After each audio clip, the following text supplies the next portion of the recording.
What's up everyone, I'm Steven and welcome back to my channel. This video is all about how to sell your stocks on Charles Schwab.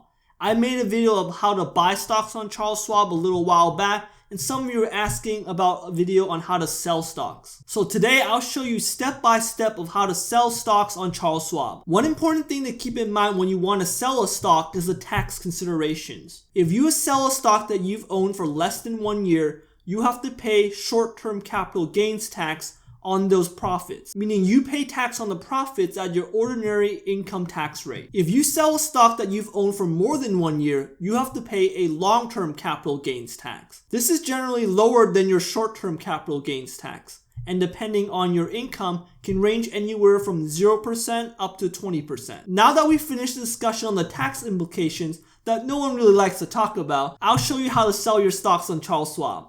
Go to Trade on the navigation bar at the top of the page. Under Stocks and ETF, hit Trade Stocks. Enter the symbol or ticker for the stock you want to trade. In today's example, we will use Intel. Under the symbol, the number of the shares of the stock will show up next to position. For action, you will select Sell. This will bring up the cost basis method, which automatically defaults for first in, first out. Changing the cost basis affects how the gain or loss is calculated and reported to the IRS.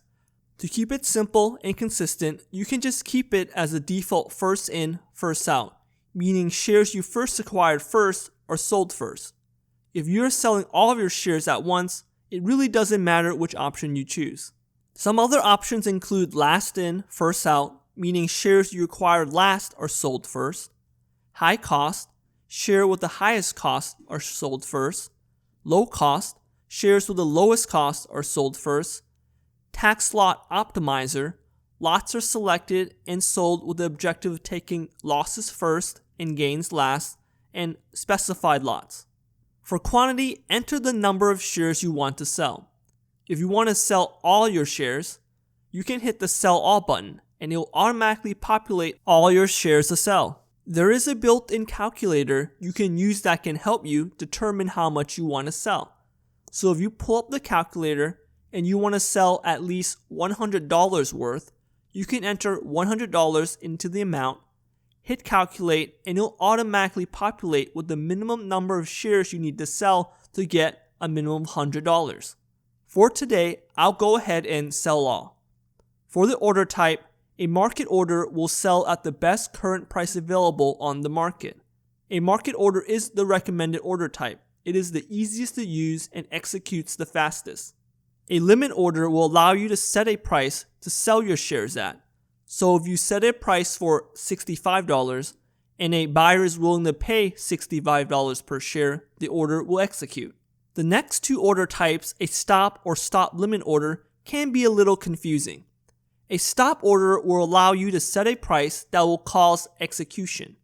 It is generally used if you want to sell a stock before it drops too low past a certain price. For a stop order, if you enter $55, then the order will execute at the next best available price from a buyer if the stock price reached $55.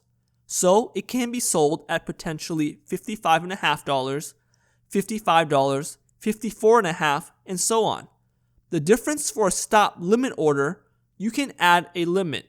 If you put in a $55 stop and a $55 limit, it will only try to execute once the price drops to $55 and will only execute at the next available price of $55 or better because of the limit you set. If you set the limit here to $54, it will only execute at the next available price of $54 or better.